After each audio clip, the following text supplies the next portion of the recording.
Happy Saturday, Shiro. Hey, girl. Hey, all praise to the Creator. Shalom, Jehovah's children.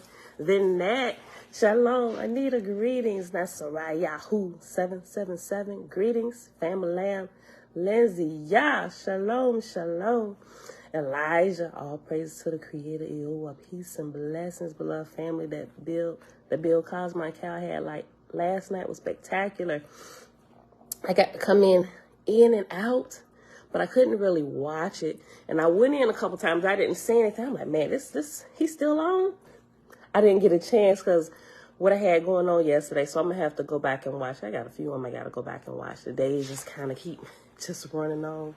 So I'm going to have to catch up on that one.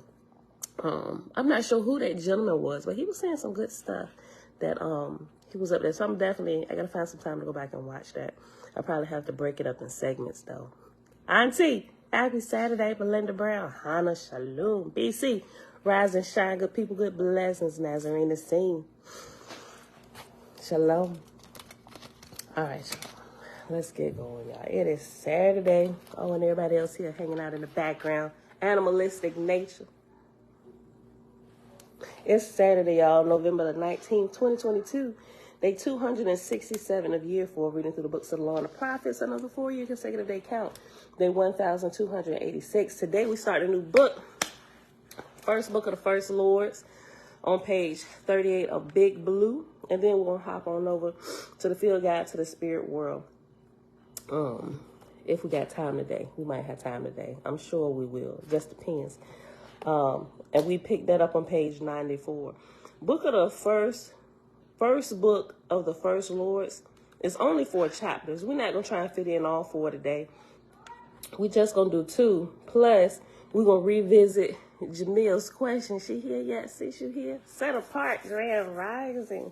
Jamia asked a question yesterday that I sort of kind of halfway answered.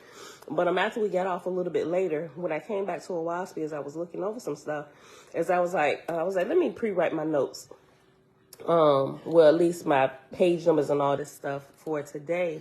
And when I looked at this, I realized I had a whole lot of stuff highlighted already from the first time, right? So I read over the highlights. And as I read over the highlights, Jamia's question came back to me. I'm like, oh, snap. Her question is answered right here. So I don't think she here yet. Kevin, Shalom. Yes, the cannibalism question, right? Now, I'll say it's answered in part, but because it's like the beginning of the answer and we know where it goes, I would say yes, the cannibalism is answered within that. Because her question was, do y'all think cannibalism comes from the mixing of the human races? Now, I would say, well, we're going to read it and then we're going to just like come back to it, right? Okay, so Father, we thank you that you are the, I had one.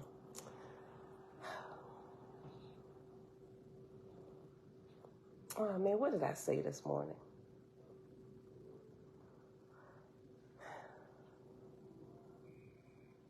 Oh, man, I had it. I should have wrote it down. I'm going to just say, Father, you're the reason behind all that is. I had it more eloquently put than that, but that's the gist of what I was going to say. You're the reason behind all that is. Hold on. I should have wrote it down.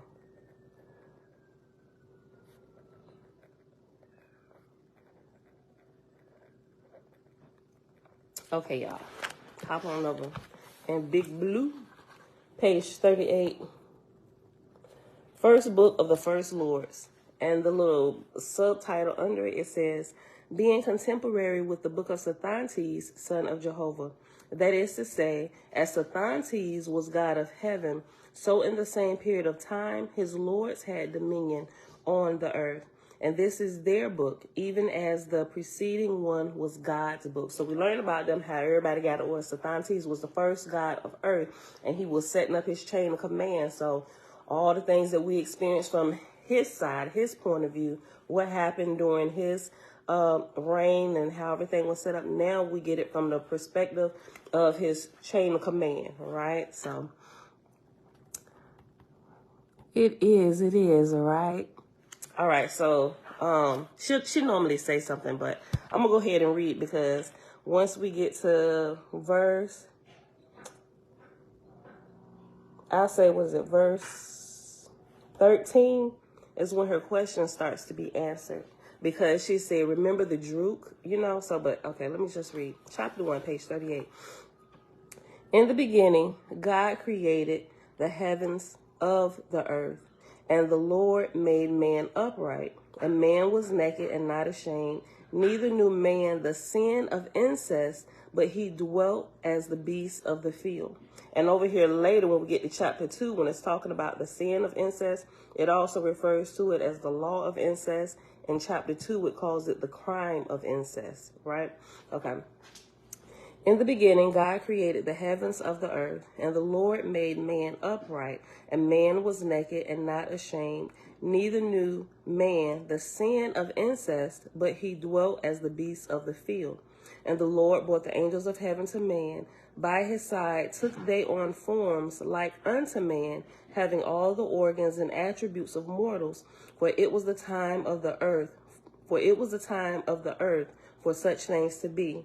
And it came to pass that a new race was born on the earth, and these were called Ehims, because they were begotten of both heaven and earth.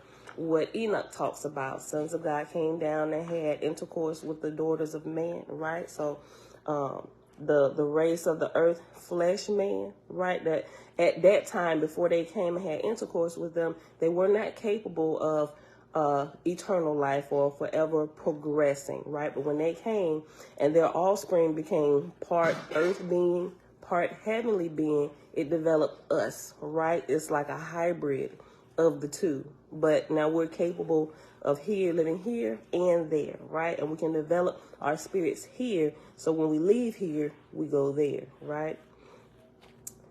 And it came to pass that a new race was born on the earth, and these were called Ehims, because they were begotten of both heaven and earth. Hence it became a saying, the earth conceived of the Lord. And the name of the first race was Oahspe, or Adam, like we hear about him in the Holy Bible and anywhere else was talking about the first man and woman, right? And the name of the first race was Oahspe, A-S-U, Adam, because they were of the earth only. And the name of the second race was Ehim, Abel, because they were capable of being taught spiritual things, right? So in the Bible, in Genesis, when we learn about Cain and Abel, as you go through Oahspe and then you go back and revisit the Bible, you can see that the Bible takes the races of people and combines them into one person, one character.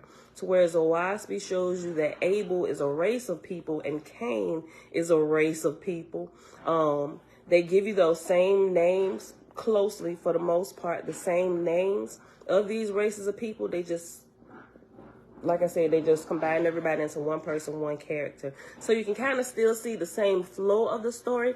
They just condense everything, right? Same thing they did with Cain. And they still had the same attributes, right?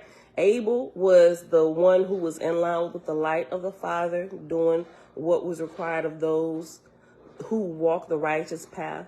And Cain was the one who he rebelled, right? And he got into the murder, the sacrifice, and all of that stuff, right? Listen.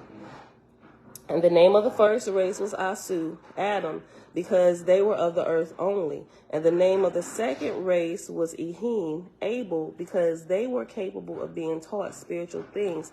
Jackson, that's you. What you doing? You got a car?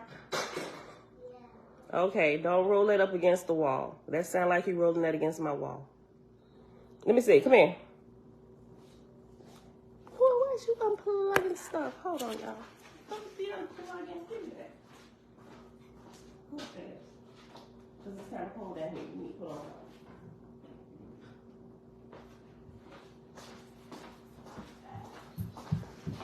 Little light-skinned child. And he ain't had no car, he just lied. I thought it was a car.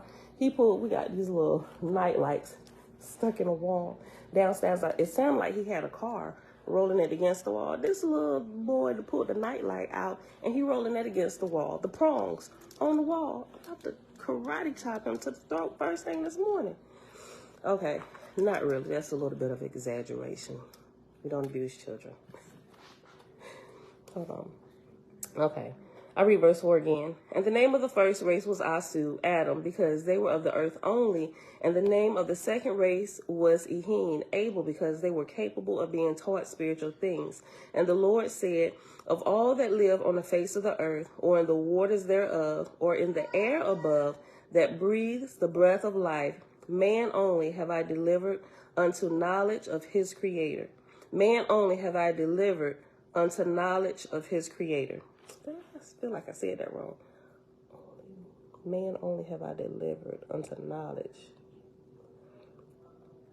And the Lord said, of all that live on the face of the earth, or in the waters thereof, or in the air above, that breathes the breath of life, man only have I delivered unto knowledge of his Creator.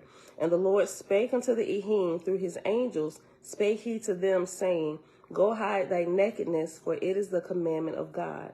And the Ehins were afraid, and they clothed themselves, and were no longer naked before the Lord.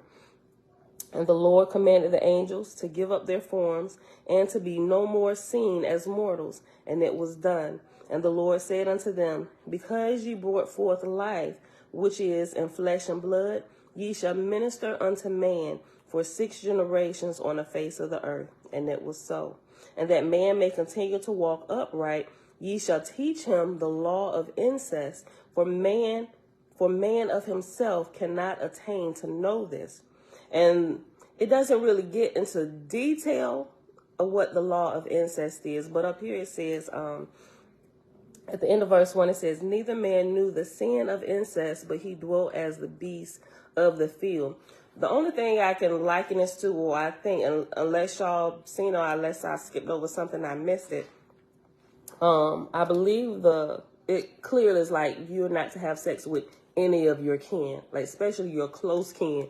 Let's just say, I would say any kin whatsoever. And I know at some point we lose track from who's in our bloodline, but definitely nobody that you know, mamas, aunties, cousins, mama or daddy side of the family. I'd say if you can go further than 6 generations back, just steer clear of family members altogether, right? I know sometimes I done heard stories.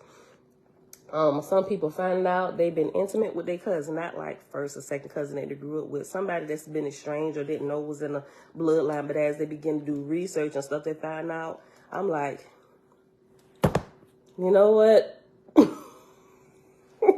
Like, what do you say? It's just like, learn from your mistake and move on. Like, ugh. Right? But some people, I don't know, some people have crazy thinking when it comes to that. I'm like, first of all, that's disgusting. Okay, so because beasts, getting back on the point, I don't think beasts, they follow that law because they're animals and they just go or whatever. But I'm sure, don't quote me, I don't really know for certain 100% that beasts, animals don't get intimate with their closest kin, like dogs that are brothers and sisters. I'm not really sure because I don't raise animals, so I'm not really sure. But I would think that they're not following, oh man, that's my cousin. I can't, I don't think animals like follow that law, but maybe inwardly they do. I don't know. But that's my thoughts when I go here. If anybody can say that a little bit better than what I just tried to, then please do. Hold on. Let me see. William Taylor, shalom, shalom. True, man is the most intelligent of all earth creatures. Key, hey girl, hey. If you know you family, I'm straight. If I know you family, I'm straight. I know, right, Kevin? Okay. All right, I was just, animals will breed with siblings. Animals, right, okay, that's what I'm thinking. Animals don't care, Shebrew said. My dog has a brother, and they do not act like siblings. Okay. All right. So that's what I'm figuring it is. And when you read through Genesis, a lot of times this question comes up a lot, and nobody really has been able to, I mean, some people that come up with answers, I'm just like, listen, something missing, because ain't nowhere in the world the creator would tell them, or at that time I was saying, ain't no way God is going to tell them, hey, go marry your sister on your father or your mother's side. Like, that's wrong. Something, we missing some parts here. All right. Verse 9. And that man may continue to walk upright, ye shall teach him the law of incest. For man of himself cannot attain to know this. Neither shall ye permit the Ehems to dwell with Oahspe, Adam, lest his seed go down in darkness. And I think this right here is probably like the beginning of Jamia's question, where we got to really start paying attention. Remember, her question was, do y'all think cannibalism comes from the mixing of the human races? I think it has its root in the actual mixing of the angels and the humans. So, and we're going to see that when we get to Cain here in a couple verses. Verse 10, neither shall ye permit the Ehems to dwell with Oahspe, Adam, lest his seed go down in darkness. So here was the first warning right here. And man was thus inspired of the Lord, and he walked upright and prospered on the earth. Verse 12, but after a season, man became conceited in his own judgment, and he disobeyed the commandments of God. And he strayed out of the garden, and this is verse 13 right here, where it begins to answer it. And he strayed out of the garden of paradise, and began to dwell with the Asuans, or Adams, and there was born into the world a new race called Druk, or what we know today as Cain. Oahspe College University, Shalom. Tabitha, hey girl, hey. And there was born into the world a new race called Druk, Cain, and they had not the light of the Father in them, neither could they be inspired with shame, nor of heavenly things. And the Ehems were grateful to the Lord, and they gave sacrifice and burnt offerings. And they said unto the Druks, go ye and sacrifice unto the Lord, and he will prosper you. But the Druks understood not, and they fell upon the Lord's chosen, and slew them right and left, taking their possessions. And the Lord said unto the Druks, because you have slain your brethren, ye shall depart out of the place of God, and that ye may be known to the ends of the earth, I put my mark upon you. And the mark of the Lord put upon the Druks was the shadow of blood, which being interpreted is war. All right, so everybody trying to figure out the mark of Cain. It's easy to tell who Cain is. Look at their actions. If they're inclined to war and they're warring all the time, that's the mark of Cain upon them. We can see the mark of Cain in this current generation, right? And the Lord God said, by this sign shall the tribes of Druk and their descendants be known unto the end of the world. Let me read these last two verses again, 15 and 16.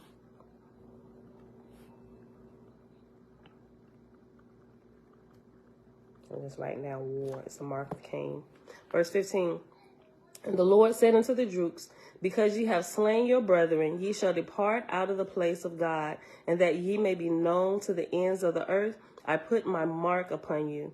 And the mark of the Lord put upon the Druks was the shadow of blood, which being interpreted is war. And the Lord God said, by this sign shall the tribes of Druk and their descendants be known unto the end of the world. And woman, being more helpless than man, cried out with fear, saying, O Lord, how shall I bring forth unto thee, and not unto the sons of death? And the Lord said, because thou hast brought forth in pain, and yet called on my name, behold, I will be unto thee as a shield and protector. For I will also put a mark upon the Ehems, my chosen, so thou shalt know them when they come unto thee. And the Lord commanded the male Ehems, old and young, old and young, to be circumcised, that woman might not be deceived by the Druks. And the Ehems circumcised one another, old and young, for it was the testimony of the Lord unto woman, that seed of their seed was born to everlasting life. And the Druks went away into the wilderness, and dwelt with the Asuans and with one another. God said, a boundary line will I make betwixt the tribes of Druks and the Ehems, and this is the line that I, the Lord God, make betwixt them. The Ehems shall labor and clothe themselves, and I will abide with them, but the Droogs shall wander in the wilderness, neither laboring nor clothing themselves. And it was so. So we can see as we go on, we can tell that the beginning of all of this, like the killing and cannibalism, it comes from Cain, right?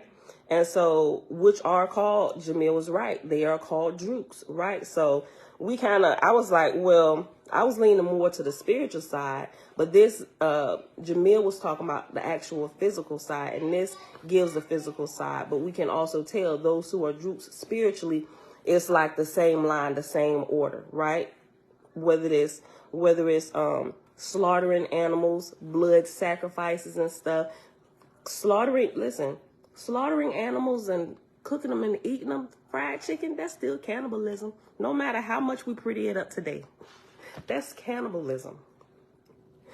It really is if you think about it, because we're not to kill, slaughter any man nor beast, right? If you're killing them, and then you put them in your belly, that's cannibalism, my G. I don't care what generation you live in, right?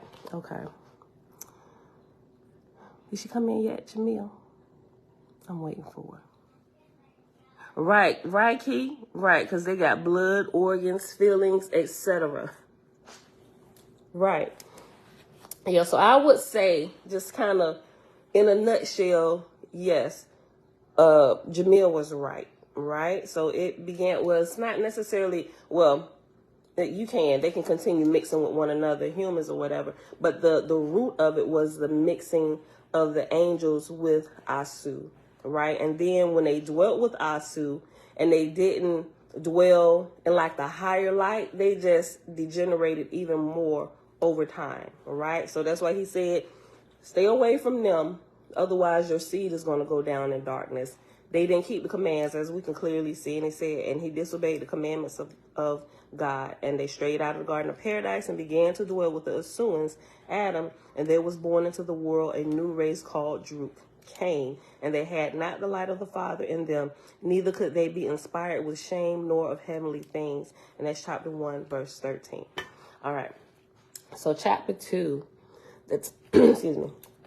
The time of the habitation of Oahspe was 8,000 years, and they survived 2,000 years after the time of the birth of the Ehems, which is to say, Oahspe dwelt on the earth 6,000 years, and then conceived of the chosen of God, and after that survived yet 2,000 years, and Oahspe, Adam, disappeared off of the face of the earth. And there remained on the earth the sacred people, the Ehems, and the carnivorous people, the Droogs, right? Carnivorous, cannibalists, it's all the same thing. Is cannibalist a word? I know I be making up my own terms. Carnivorous people, those who eat flesh and blood. And it don't matter if you ain't drinking blood. If you eating flesh, you consuming blood as well, because ain't nowhere in the world you can cook all the blood out of the flesh, right? It's just going to dry it up, but it's still in there. I'm just saying. And Oahspe, Adam, disappeared off of the face of the earth, and there remained on the earth the sacred people, the Ehems, and the carnivorous people, the Droogs. The Ehems were white and yellow, but the Droogs were brown and black. The Ehems were small and slender, but the Droogs were tall and stout. And reference letter A is after stout, so it goes to the end of this chapter, which is just flip one page. Let me put my blue. And this is the only footnote, the letter footnote for this chapter. And it says, this factual description is not a reference to the current races of man. Both Ehems and Droogs are extinct. All current races, whether Asian, European, African, Native American, etc., are descended from the Ehuans and the Gons. The first race of Ehuans were copper-colored, but modern descendants of Ehuans and Gons are expressed in all complexions of humanity. The reference to the Droog race should not be confused with the general use of the term, in which the word Droog refers to any person who is very low in spiritual grade, regardless of race. So Droog can be used interchangeably for the actual race of people who are extinct and the spiritual nature of a person, right? You got Drusian behavior going on, right? The low spiritual grade, they're spiritually dense. Hold on. The reference to the Druk race should not be confused with the general use of the term, in which the word Druk refers to any person who is very low in spiritual grade, regardless of race. There are also references indicating that some branches of the Ehines were of varied complexion. For example, the Lord's 5th book, chapter 3, verse 4, notes that the Ehines of Ham varied in complexion. See Lineage of Humanity plate at the end of the glossary. We'll flip there real quick.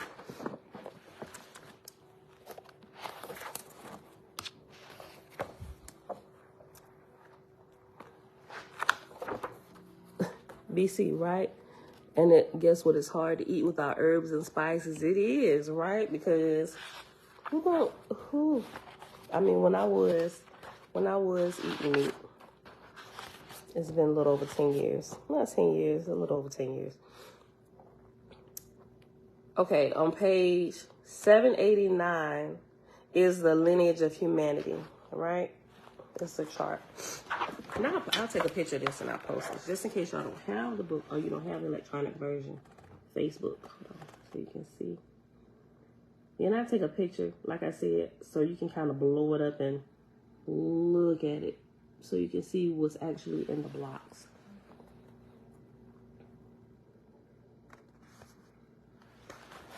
Okay. Yeah, you just can't eat plain meat, right? If you eat it, you just gotta, it's like you trying to psych yourself out that you really should eat this. So you can add salt, you can add stuff to it to make it smell good. Otherwise, it's like, it's just like you're eating cooked flesh. Who really gets enjoyment out of that? You really get the enjoyment out of the smell of it and the feeling of your gut, right? But if you can get past I don't know, you just got to rearrange your whole mindset. Just like people who stop eating meat, sometimes they was like, okay, well, I need a meat substitute, right? You just got to retrain your thinking. Who said you got to eat meat at all? You really don't even need a meat substitute, because that's not really what we thrive on. But we ain't going to get into that, right? It's just a retraining of the thinking, of the miseducation and misdirection we've had for a very long time. Okay. How do you guys understand that lineage of races? I'm going to wait for somebody else to answer that. Hold on, let me go back. Because, hold on. What page I said it was? 789.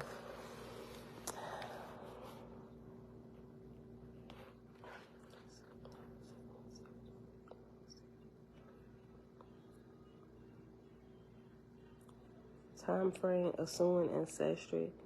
I mean, I'm just giving like the basic glances, really just like the history of how we got to where we are today and how we look today, right? It started with Oahspe and the angels, right? Temporarily in Sargas, temporarily manifesting the body. Remember, they was commanded not to manifest themselves anymore in verse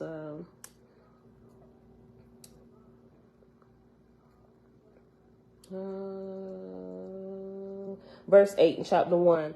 And the Lord commanded the angels to give up their forms and to be no more seen as mortals. So they were Sargas. And remember here, this is not even creator speaking. So when we get Genesis, creator ain't even speaking in Genesis, right?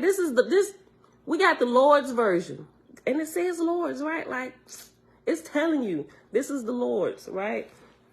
Lords and gods talking, not even a creator, which is why some of these shenanigans kind of happen, right? Hold on. Let me do this. Verse 8. Angels and Sargas.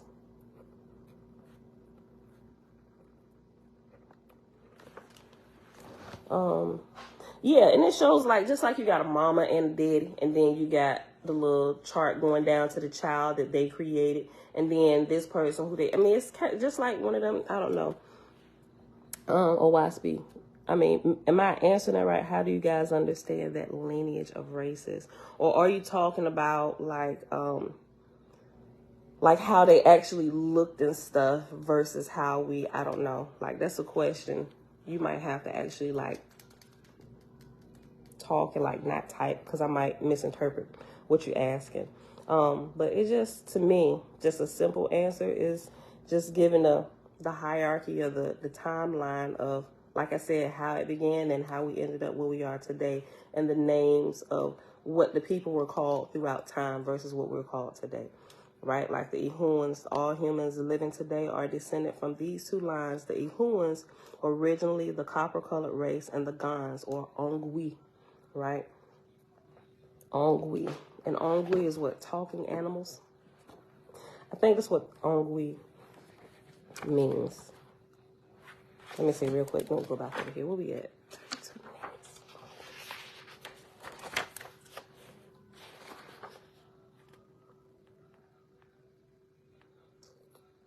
It's in here somewhere. Oh, Ongwi. Yeah, talking animals, page 781. Ongwi, talking animals. The first were the Ehins of Gautama, or the mound builders, but it also includes the latter races of Ehuans and Gans of Gautama, all who had attained to speech. Also used synonymously with Gans, i.e. Ongwi Gans. Okay. All right. Page 39, chapter 2. We're going to finish up chapter 2, and then we're going to hop over into the spirit field guide. The Ehins were white and yellow, but the Drooks were brown and black. The Ehins were small and slender, but the Drooks were tall and stout. And Selah does a real in-depth study of all these different races and looking like at the black people, midgets, southbound. That's probably not a good word. The small people, different. You got to go and watch that. I'll leave the link. I think shucks, he did a couple of them, you know, so you may have to watch it a few times and just add your own research to it to really get the understanding. Okay, verse 5. Now, because the Drooks had not previously obeyed the Lord, but went and dwelt with the Asuans, there was a half-breed race born on the earth called Yak, Y-A-K, signifying ground people, and they burrowed in the ground like beasts of the forest. And the Yaks did not walk wholly upright, but also went on all fours.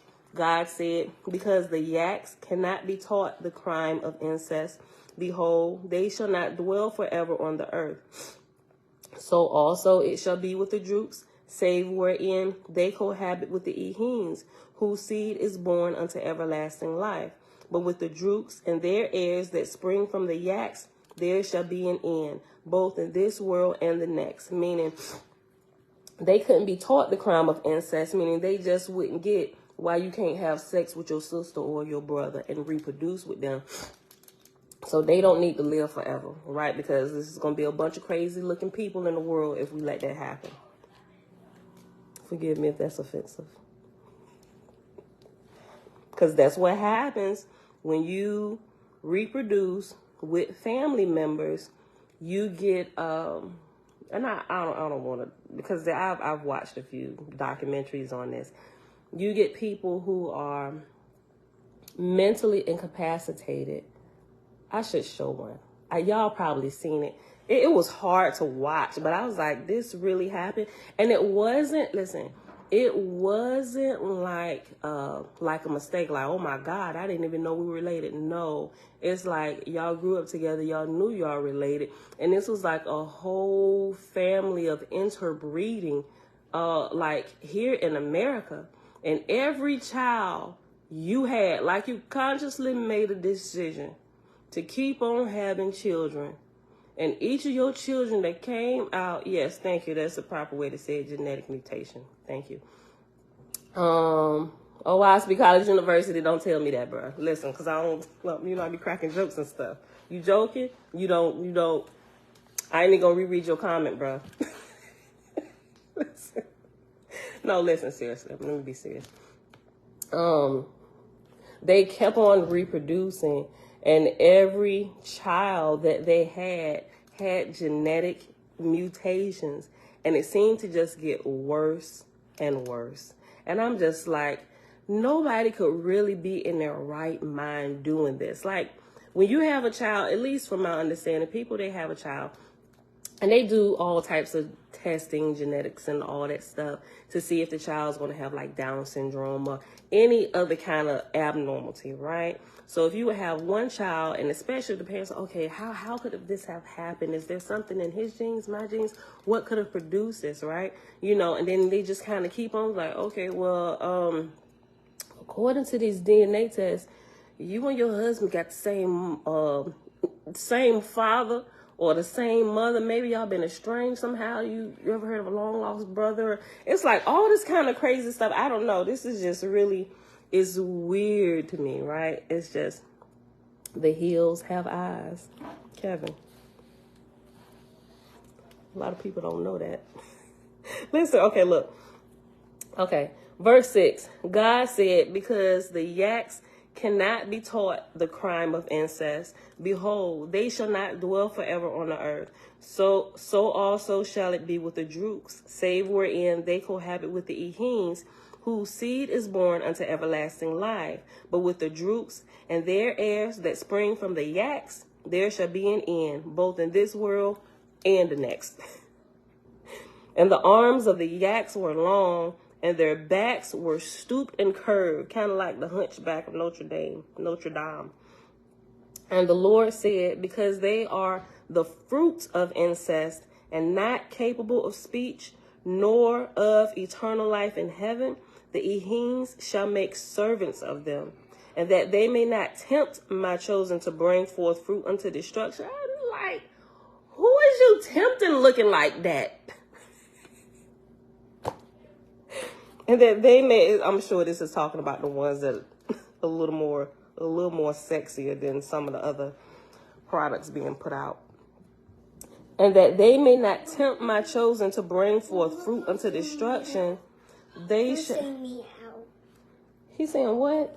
Yeah. Okay, he just saying good morning. He just said, hey, I'm awake, time to play. You can go put this back. How about you just leave that? Girl, listen, go in the room. I better not hear nobody arguing over this, all right? Go on back in the room with Dad. The first time I hear y'all fighting over that, I'm taking it. And I'm taking it with me to school. She done downloaded this, well, I let her download. You know, it's called like Talking Tom, Talking Angela, right? It's like animals. And whatever you can cut it on, and when you talk, it just mimics you, right? So if you're like, hey girl, how you doing? It'll be like, hey girl, how you doing, in a cartoon voice, and it'll mimic you, whatever you do, you move. It's just a mimicking thing, right? But it's also like this. It's like you can take care of it. This is like your pet. And so Bella, she has two of them. She called her son and her daughter, Talking Angela and Talking Tom. And so they send little notifications. Hey, just like this one. Hey, I'm awake, time to play. Yay, Saf. Bro, you been hanging out in the background. What's going on, bro? Listen, so ever so often, when I take it from her, she'll be like, Mom, I got to check on my daughter. I say, what do you mean check on your daughter? Angela. I'm like, who is Angela? She said, my daughter. I'm like, sis, you're 6. What do you mean you don't have any children? Mom, my daughter, Angela. I'm like, Bella, your doll baby? No, on the iPad. I'm like, who is Angela? Go get my iPad. Show me who Angela is, right? Completely not thinking. I'm like, she done got into something on TikTok and open up some other kind of app. And she going here into this Talking Angela app. She called it Angela, this cat, her daughter. Right? I'm like, oh, girl, I was about to disconnect all the devices. And so when it's time to go to bed or something, Bella be like, Mom, I got to feed my daughter. So now it's like, okay, go get it. And at first I was like, girl, go sit down. You're doing too much. But the way she really cares for this cat, Tom and Angela, it just, I mean, it's cool, but it's like, you do know this is not real, right? You learning some skills. I really appreciate that, because like Clockwork Mom, I got to feed her. It's time to take her out to play. I'm like, we probably should really get her some type of animal, but I'm just like, that's just going to be another mouth for us to feed, and I'm going to end up taking care of said animal, right? And it's just going to be like another child to me. It's already 14 of y'all in this house already. Listen, so she be real serious about her son and her daughter, taking care of them, making sure they brush their teeth before they go to bed, they shower, she feed them. All right, I gotta go get some food for my son and my daughter. I'm like, oh, okay, Tootie, okay. Let me finish this chapter, y'all. Yes, right. Look, wash them up, take them to the bathroom, everything, literally. And she was like, I gotta give her a bath, and I'm like, wait, let me see. And when she said bath, I'm like, okay, let me make sure ain't no weird stuff up here showing different body parts and stuff. And the cat is standing up like a human, wrapped in a towel all the way up to here, you know, and you just put her in the shower with the towel on her, shower, you know, ain't nothing, no body parts or nothing showing. But yeah, I'm like, okay, whatever. Let's go back to this, page 39. Verse 6, God said, because the yaks cannot be taught the crime of incest, behold, they shall not dwell forever on the earth. So also shall it be with the drooks, save wherein they cohabit with the eheens, whose seed is born unto everlasting life. But with the drooks and their heirs that spring forth from the yaks, there shall be. And the arms of the yaks were long, and their backs were stooped and curved. And the Lord said, because they are the fruits of incest, and not capable of speech, nor of eternal life in heaven, the eheens shall make servants of them, and that they may not tempt my chosen to bring forth fruit unto destruction, they shall be neutralized in my sight. And the angels of God taught the eheens to make eunuchs of the yaks, of the males and females made the eheens eunuchs of the yaks, and took them for servants. They did the same thing to the Hunchback of Notre Dame, right? Made him a servant. And the Lord said, they be trying to, I'm going to get off.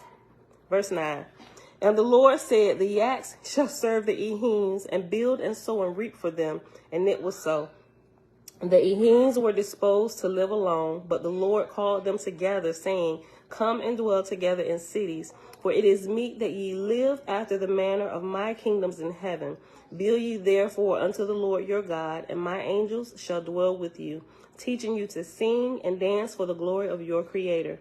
And man built unto the Lord and established worship on the earth after the manner of heaven. Now it came to pass that the drooks came to witness the rites and ceremonies of the chosen, but they took no part therein, neither comprehended they the meaning thereof. And God said unto the eheens, that ye may teach some of them of the Lord your God, build ye within the house of worship an image of me, in likeness of man, build ye it. And I will manifest unto as many as are capable of everlasting life.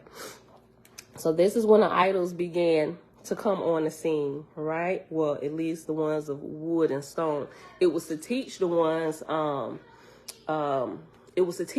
who really couldn't comprehend, because their intelligence was a few levels lower than those who were capable now of eternal life. So they had to do something. It's almost like when you're teaching toddlers, right?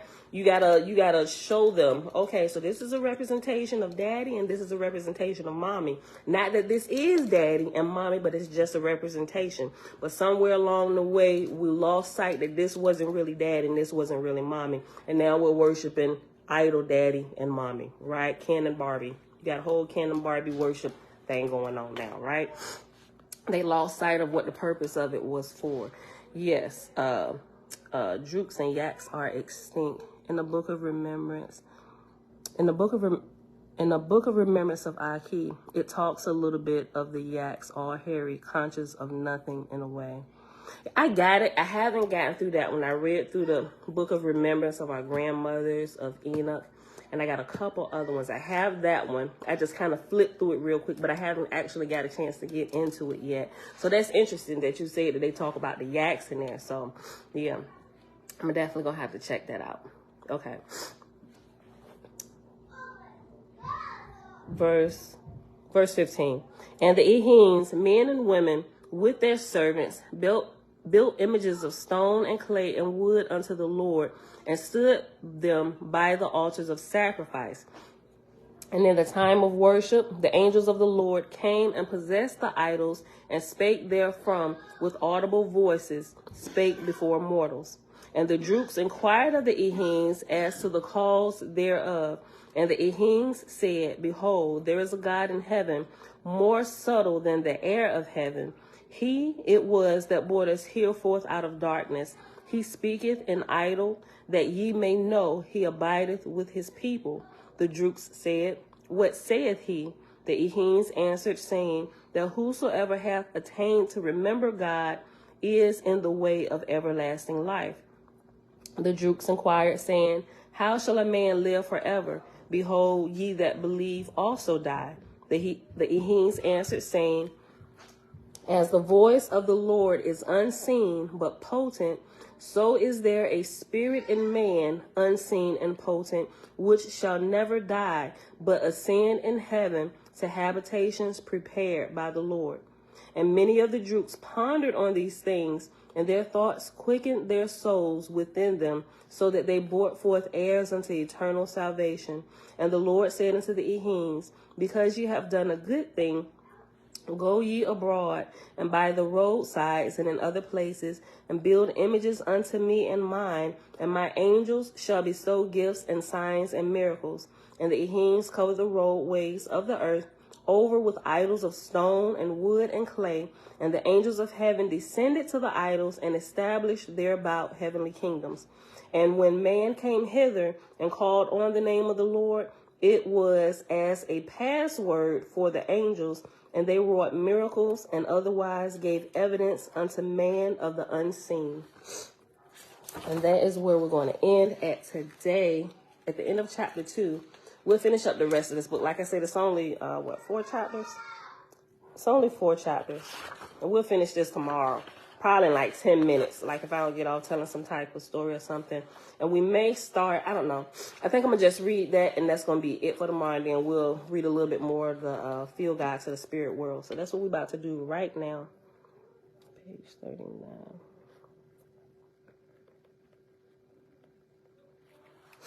Okay. So bring it out. But some animals, like pets, live in the afterlife. They do, but they only live on the first heaven, right? It's interesting. This book, what is it called? The Afterlife something. This book, I literally just got done, I say reading it, but it's on Audible. It fell in the, you know how when you get stuff off of Amazon and it recommends other books?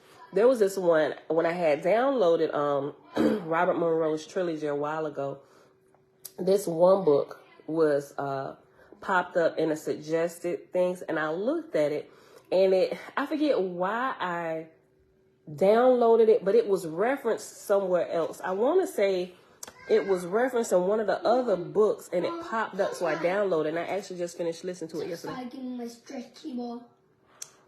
Put this on. Put this on. Josiah, give her that ball back.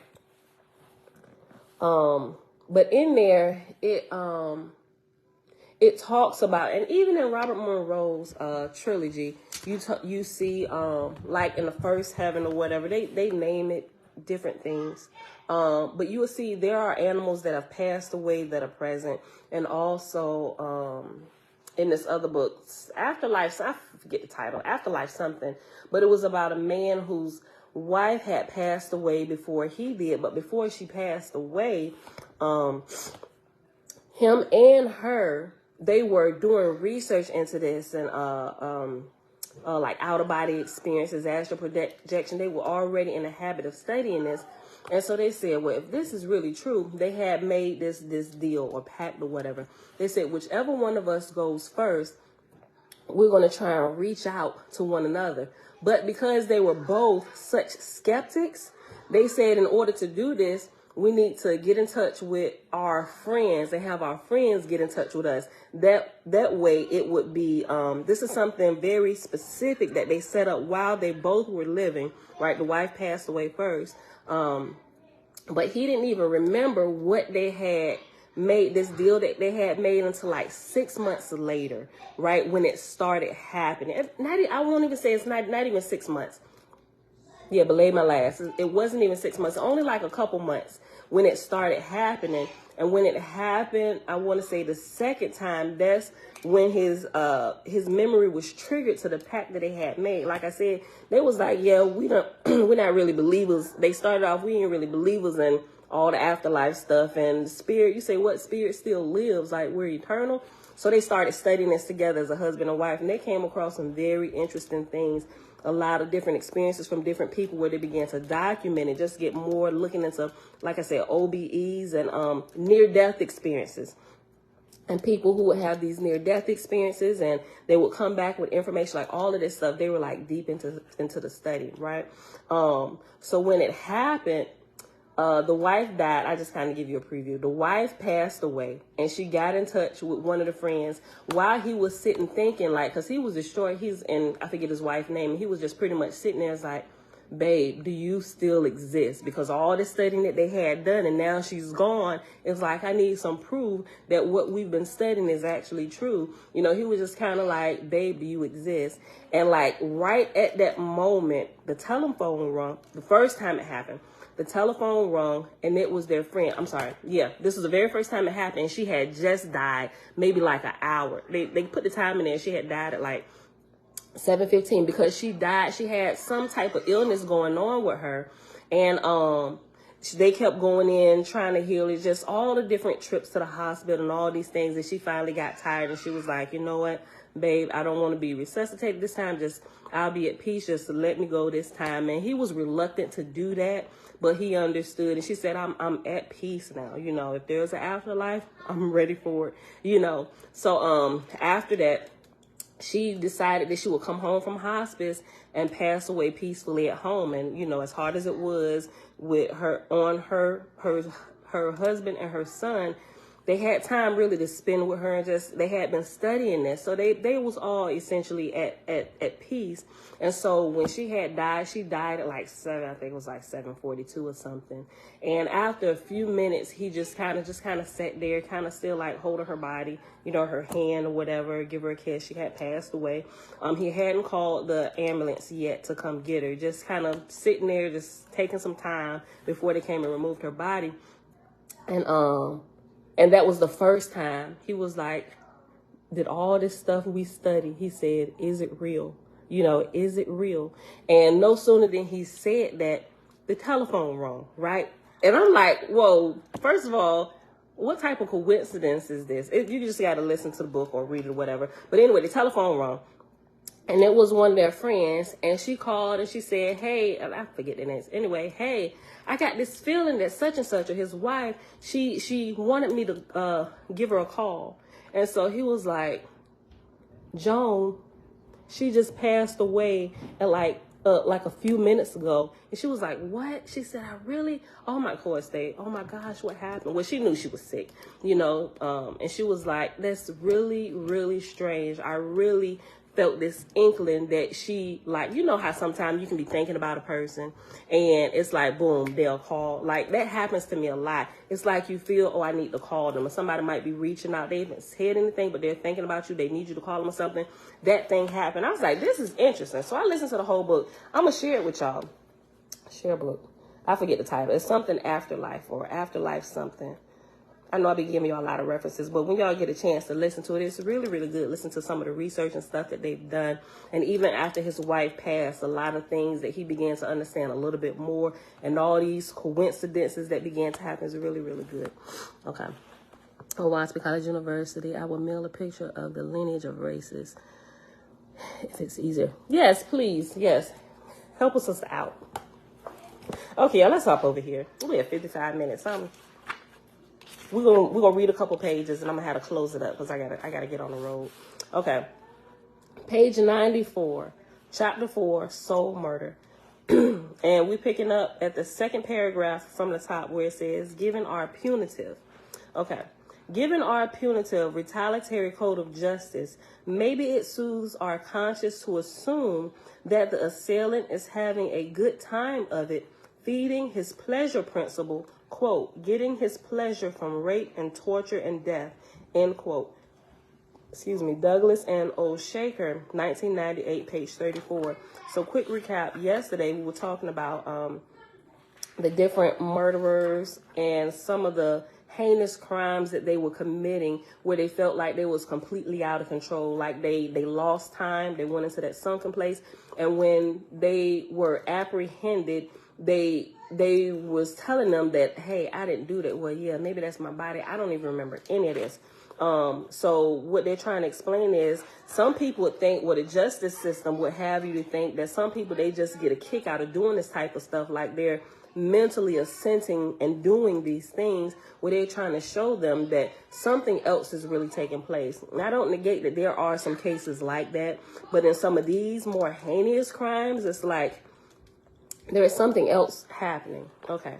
Given our punitive retaliatory code of justice, maybe it soothes our conscience to assume that the assailant is having a good time of it, feeding his pleasure principle, quote, getting his pleasure from rape and torture and death, end quote. Douglas and Oahspe, 1998, page 34. Think of how much harder it would be to punish a perpetrator whose actions are actually, quote, driven by forces beyond his control, end quote. Depew, 2005, page 135. And this inconvenient fact is generally passed over at the same time that the bogus gratification principle is given top billing. A spree killer, for example, is described as, quote, getting the thrill of the hunt, the thrill of the kill, end quote. McCall, 1998, page 23. Depicting these madmen as relishing their handiwork makes it almost easy for us, in turn, to relish the full extent of their punishment at the hands of the state. The killer, as the official portrait is sketched, has an immense appetite for ravishment, which the act of devastation satisfies. He commits these crimes, according to a leading expert, quote, for the same reasons anyone repeats pleasurable behavior, end quote. Bearer, 2002, page 129, quote, they are seeking emotional satisfaction, end quote. Echoes FBI profiler wrestler, 1992, page 32. The pleasure theory then ostensibly provides an explanation of why the crime was committed. It fails, though, to address the many crimes whose perpetrators simply do not know why they acted as they did.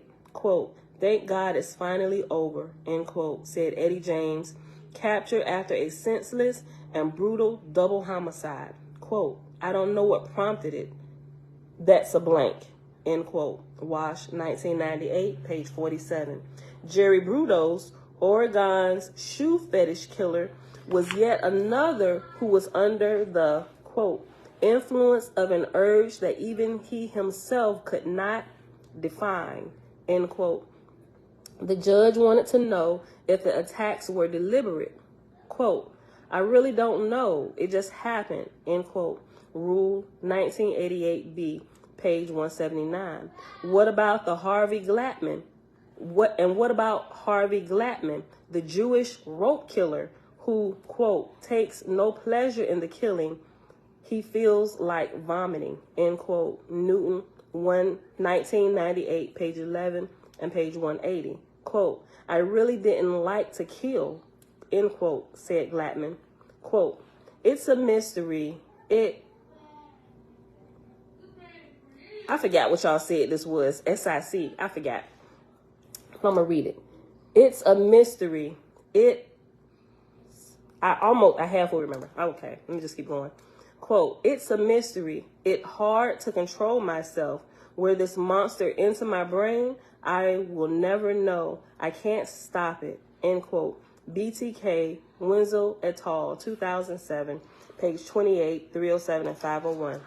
Still, these predators, quote, do enjoy their crimes, end quote, according to Agent Douglas, this time in reference to David Berkowitz, New York's son of Sam Killer. but it did not make him feel good. Berkowitz was a compulsive killer. Quote, I thought of it as a job. I never was real happy, end quote, admitted the chubby, blue-eyed shooter.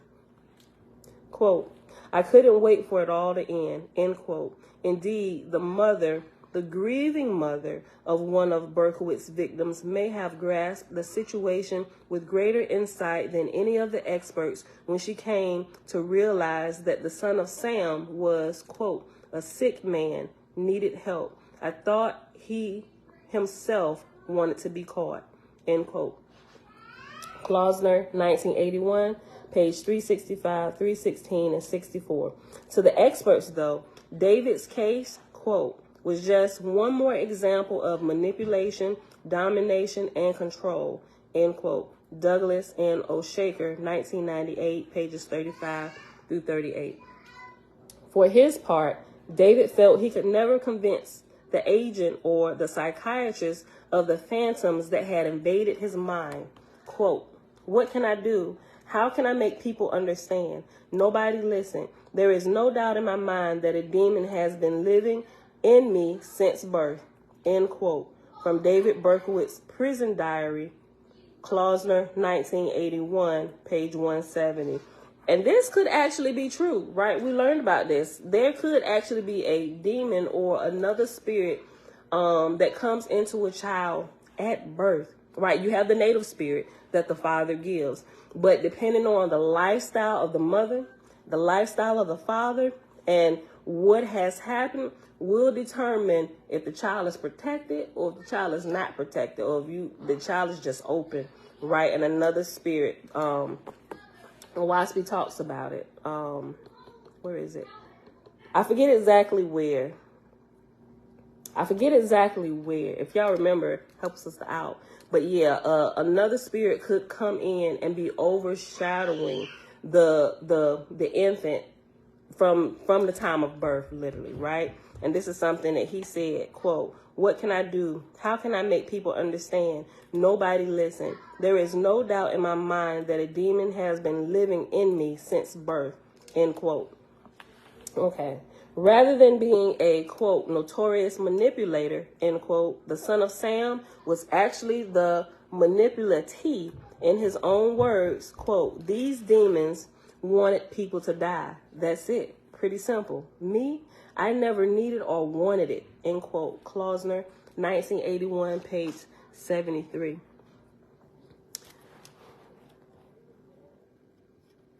I gotta go back up. Thanks to Oahspe College University. You sent it to my email. Okay, cool. I had to check that out later today. Okay. Oh, thank you, Hannah. It's mentioned here. Okay, The Afterlife Revolution. Yes, that's the name of the book. The Afterlife Revolution. Okay, yeah. Mentioned before this book. Right. That's the guy's name, Whitley Strieber. Yeah, thank you. I knew I seen it somewhere. Whitley Strieber, yes. This guy right here, Whitley Strieber. Yeah, y'all, when y'all get a chance, get that book. Listen to it. It brings a whole different level of insight to some things, right? I like to look at it from different perspectives, different points of view from different people. And, so you can kind of get the full story, right? And so you're not like one side. You got to look at both sides of things. Okay. Back to page 96. It is unwise to apply the standards of normal self-control or free will to a psyche that has gone out of orbit, gone haywire. When analysts make this mistake, saying, for example, that psychopaths, quote, choose to follow their own base urges, end quote, Depew 2005, page 8, or they, quote, choose to listen to a devil, end quote, Kerwin 1997, page 36, they are overextending the great principle of free will and choice, which can only apply to the sound mind. It simply does not apply to the unsound mind. In the annals of irrational crime, we come across 1,000 ways in which the precious gift of free will is lost. Indeed, the reflexive, obsessive, almost robotic drift of the unhinged mind wanders far, far away from any place where pleasure or enjoyment or even choosing is a possibility. At the bottom of the pit is a person divested of his free will and of his personal power, powerless, which is shown really beautifully, if you want to say that, in the movie Split, right? Watch Split and watch Glass. And you got to watch Unbreakable too. But Kevin, this is like a perfect example of this. At the bottom of the pit is a person divested of his free will and of his personal power, powerless. From Dr. Blinder's criminal casebook alone come many attestations of this loss of power and self-direction. Quote, feelings of utter impotence, devoid of any ability to influence the course of her life, end quote. Quote, powerlessness, disassociation with suppression of anger, end quote. Blinder, 1985, page 75, 79, and 154. Quote, in the idiopathic, cause unknown type of aggressive outburst, there is a complete loss of control. The actor is himself bewildered and often seeks to learn what occurred and why he has done what he did. There are indications of severe ego deficiency, which permits impulse to flow, end quote. Manfred Gutmacher, Mind of the Murderer. Where we at? I got a few more minutes. Okay. Quote, severe ego deficiency, end quote, is a long-winded way of saying non-person, which we are already familiar with in the form of void, abeyant, or passive self. The spiritual vacuum virtually sucks in other personas. The vehicle running on empty draws the power from elsewhere to fill the void. Here are some key phrases describing this murderous non-person. And it's given another whole list of different murderers and some of the things that they said. Number one, we at the top of page 97. Ted Bundy, quote, non-emotional, removed the void of his soul, end quote. Rule 1986, 392, and 116. Richard Chase, quote, nonverbal, withdrawn, no emotion or feelings, blank look, end quote. Markman and Bosco, 1989, page 167, 184, and 174. Chikatilo, quote, arrest of development, end quote. Conradi, 1992, page 253. Fred Coe, quote, he was barren, seemed to lack emotion. He's a shell. There's nothing there, end quote. Olson, 1983, page 270, page 348 and 87. John Wayne Gacy, quote, there was no feeling, lacked an independent identity, end quote. T. Cowhill, 1987, page 307 and 109. Joe Callinger, he was his parents' quote, obedient robot. He didn't know who he was. Joe was treated as a non-person, end quote. I should be saying end quotes because I'm just lumping them all together instead of saying quote, end quote, quote, end quote, quote, end quote. I'm just doing it at the beginning of all the quotes and doing end quote at the end of it. So I say end quotes. I'll start adding S to it. Schreiber, 1984, page 45, 51, and 362. Bobby Joe Long, quote, lacking in emotion, rang hollow, never matured emotionally beyond infancy, end quotes. Morrison, 2004, page 157 and 180. Henry Lee Lucas, quote, almost infantile manner, end quote. Cox, 1991, page 57. Charles Manson, quote, I was truly a nothing, end quote. Emmons, 1986, page 222.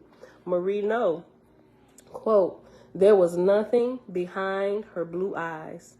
Total lack of emotion, end quotes. Glatt, 2002, page 20 and 3. Joel Rifkin, quote, he seemed utterly absent, as if his self had long since left his body, end quote. Kerwin, 1997, page 42 and 49.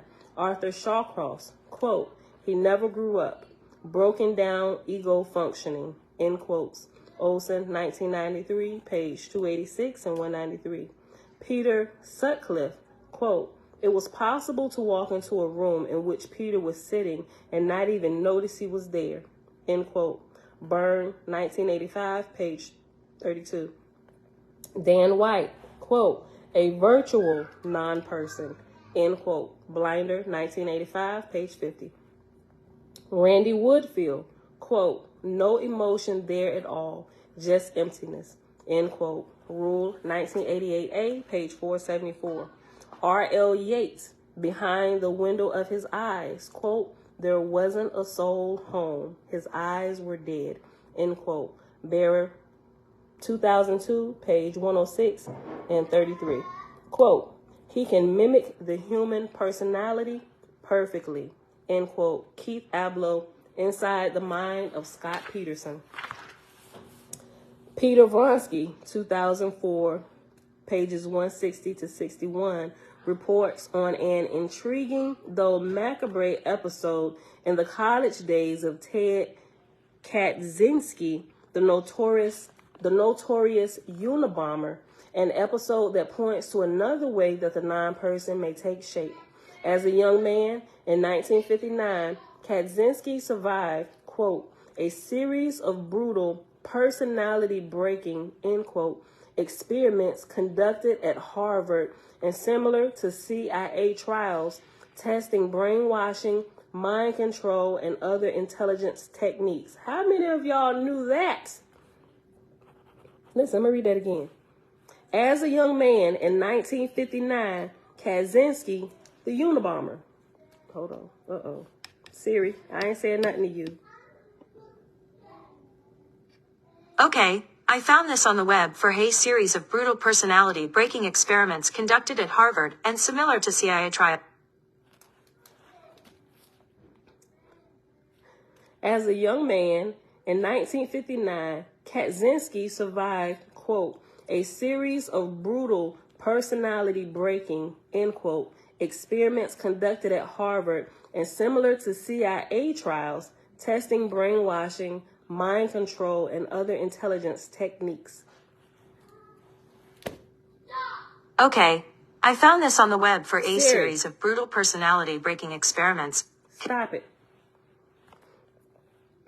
How well, for example, could recruits withstand, quote, interrogation designed to break down their personalities, end quote. What personality types would be best suited for clandestine work? Ted was only 17 when he became a test subject, a lab rat for this protocol that made, quote, surprise attacks, end quote, on subjects' belief system. Harvard's records of Kaczynski's involvement in the program were quickly sealed. I bet they ain't tell nobody this. Harvard's records of Kaczynski's involvement in the program were quickly sealed when the story leaked in 2000. Quote, some of the participants, however, recall the experiments as being devastating of their personalities, end quote. Do test tube babies process things in the same way humans do? I don't know. Was that a joke? I don't know. Do test tube babies? Yes, I don't know. That's a good question, though. Listen, Siri do be tripping. The kids was in our room the other day because I got Alexa sitting on a nightstand. And Isaiah asked, he said, Alexa, are you asleep? And Alexa said, no, I'm always listening. I'm like, what the crap? I was like, you know what? Unplug Alexa right now. So ain't no telling what she done heard.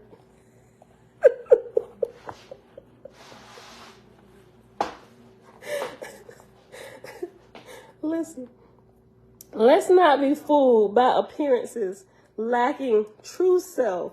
The non-person may easily slip. It's probably not good to have Alexa in your bedroom either. Listen, if you do get one, get the one where you can turn, where it has a door where you can cover up the camera now, right? Just cover up the camera. Or if you already got one and your camera can't be covered up, take something and just cover it up, or just unplug her, right? Unplug her or turn her around. Siri can make FaceTime. Alexa can make FaceTime phone calls. Oh my gosh! Listen, I'm gonna have to end this. Hold on. Let's not be fooled by appearances. Lacking a true self, the non-person may easily slip into any role, often appearing to all the world as a compliant, clean-cut, respectable fellow.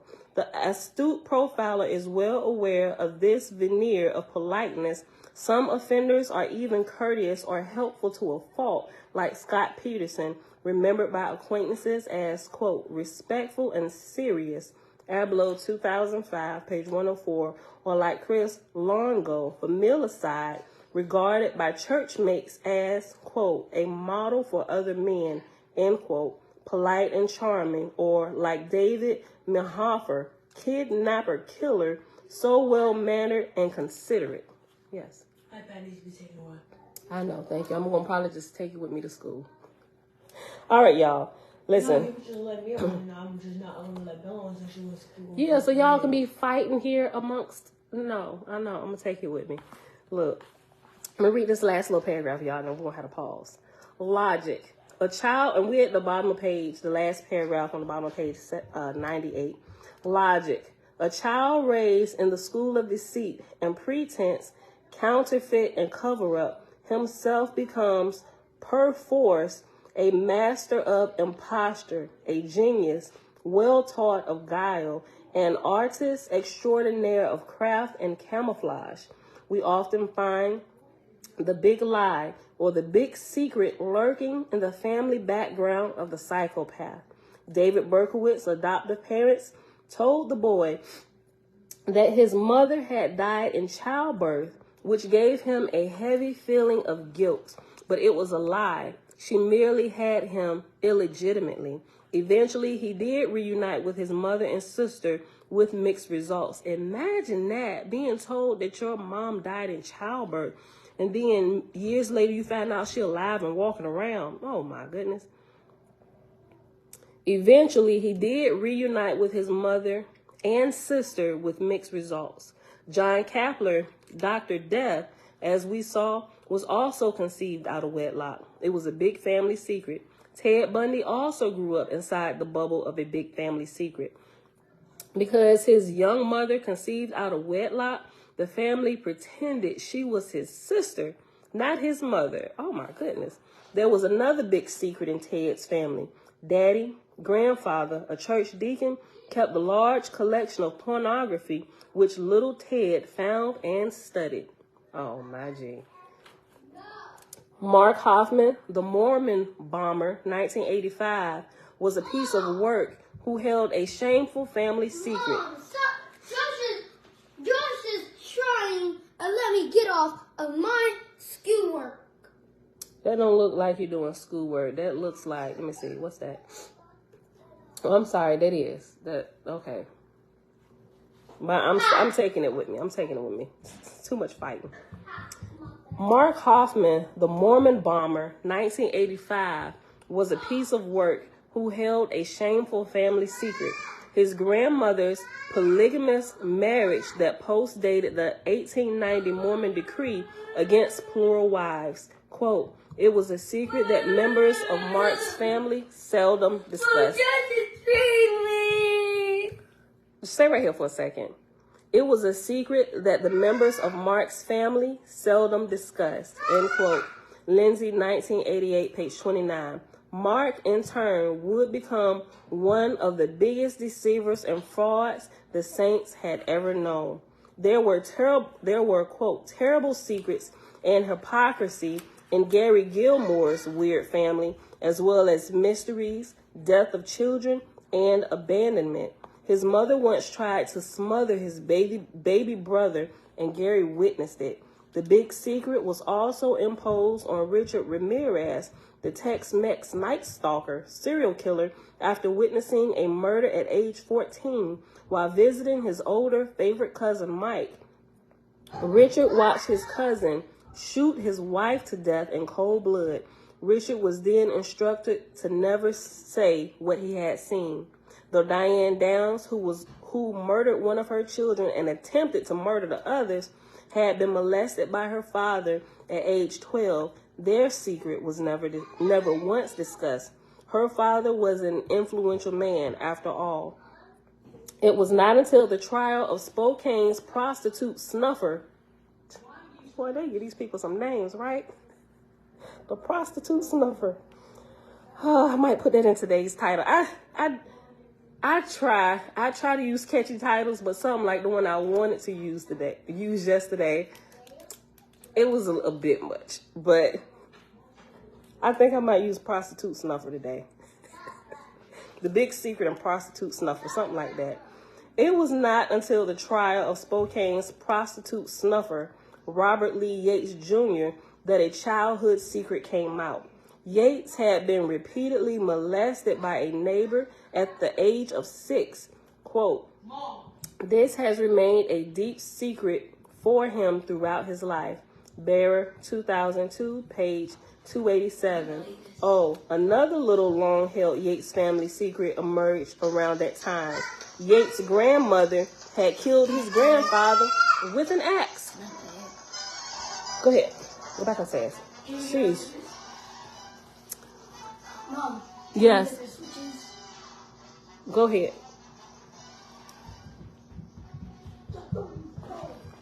Auntie, you better say that. Listen. Look, I halfway like my sister's coming in on me. Stop. But seriously though, it can't be more than one leading woman under the roof. It ain't gonna be two. It's absolutely not, right?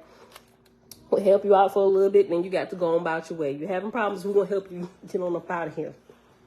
All right? We want to help you to continue to progress in Jehovah's kingdom while you're here on the earth. Let's pause right here, y'all. Yeah, I'm with you, Auntie, on that. Look. Key.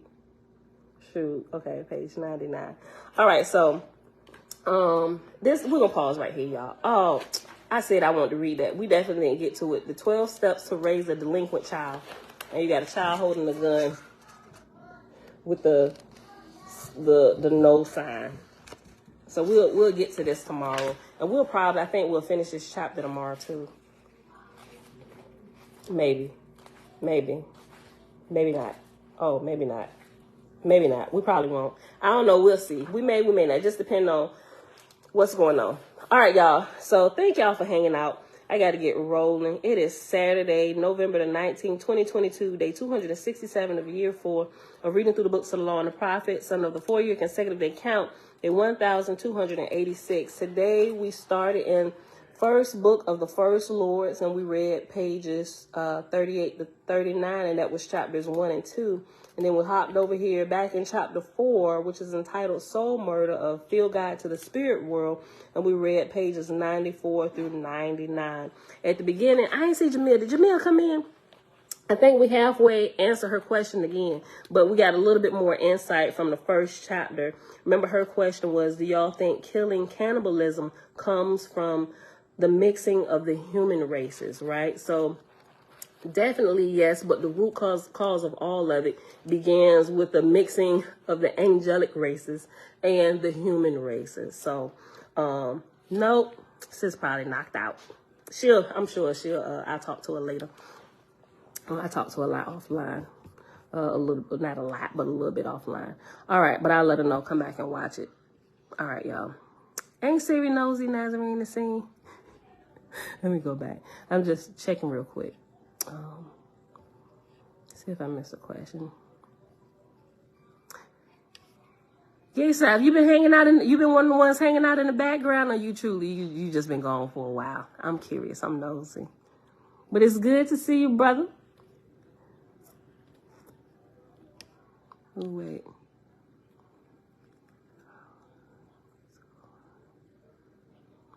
Oh, I just saw this up here. Well, Elijah said, spirits of animals have a soul, but the droops and yaks don't have a soul. Tabitha said, I knew all of this, but I felt sorry for them. They worked so hard for the Eheens. Wish something could be done for them.